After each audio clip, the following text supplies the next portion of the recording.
আসসালামু আলাইকুম। আমি গরুর মাংস রান্না করতেছিলাম, দুপুরে রান্না। আর তেলের মধ্যে গোটা মশলা দিয়ে এবার মাংসটা ধুয়ে দিচ্ছি। এখানে 1 কেজি গরুর মাংস, দিচ্ছি লবণ আর পরিমাণ মতো হলুদের গুঁড়া, মরিচের গুঁড়া আর ধনিয়ার গুঁড়া। তো স্বাদ অনুযায়ী এগুলি দিয়ে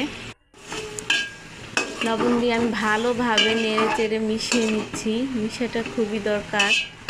তো মিশিয়ে নিয়ে আমি ঢেকে পেঁয়াজ থেতো করে নেব ঢেকে রেখে। তো পেঁয়াজটা থেতো করে নিয়েছি, এই যে দেখুন আস্ত পেঁয়াজি থেতো করে নিয়েছি, কুচি না করে। তো এই পেঁয়াজটা এই মাংসের সাথে মিশাতে হবে। মিশিয়ে আবার ঢেকে রেখে আমি এর জন্যে আবার কিছু মশলা দিলাম, জিরা, মিষ্টি সস, রাঁধুনি, গোলমরিচ, সাদা লং আর কয়েকটা শুকনো মরিচ। তো এই যে বেটে নিয়েছি, এর থেকে অর্ধেকটা এখানে দিব। অর্ধেকটা দিয়ে ভালোভাবে আমি এখানে মিশিয়ে নিচ্ছি। তো মিশানো খুবই দরকার।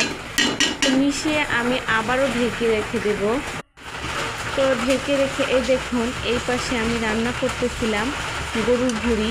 এখানে 2 কেজি গরুর ভুঁড়ি আছে। তো গরুর ভুঁড়িটা ভালোভাবে তেলে ভেজে নিচ্ছি। তো এখানে আমি আদা রসুন বেটে নিয়েছি গরুর মাংসের জন্যে।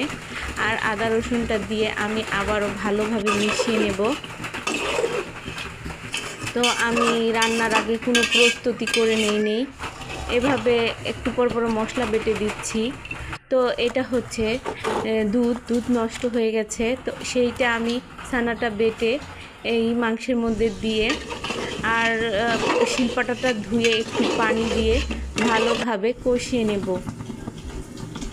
তো পরিমাণ মতো ঝোল দিব, এত বেশি ঝোল দিব না। তো এইদিকে আমি পোলাও রান্না করে ফেলেছি, আর ভুঁড়ি আর এই গরুর মাংস, ভুঁড়ি ভুনা আর গরুর মাংসের ভুনা, এই দিয়ে আজকে দুপুরে খাওয়া হবে। গরুর মাংসের ভুনাটা এদিকে হয়ে গেছে। তো এই হচ্ছে